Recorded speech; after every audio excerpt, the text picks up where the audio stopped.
bir daha əziz dostlar, xoş gördük birinizi. Bu günlərim 15 iyun 2025-ci tarixdə maşallah olsun Aşıq Şadlıq evindəyik.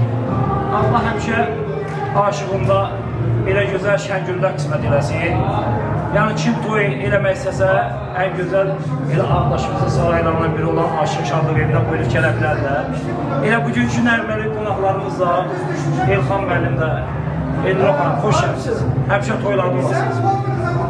Allah bərkələriniz xoşbəxt eləsin. Həmişə elimizdə, qolumuzda toy olsun. Bayram olsun, şəhərli olsun. Allah bütün şəhərlərin xeyirlərini inşallah versin.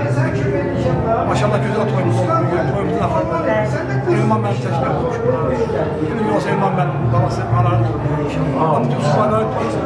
Günlərimiz gəlib toyusun. İnşallah onu da qeyd etmək istəyirəm ki, mən şəhərimizin çoxlu bölgələrinə toylara gedirəm.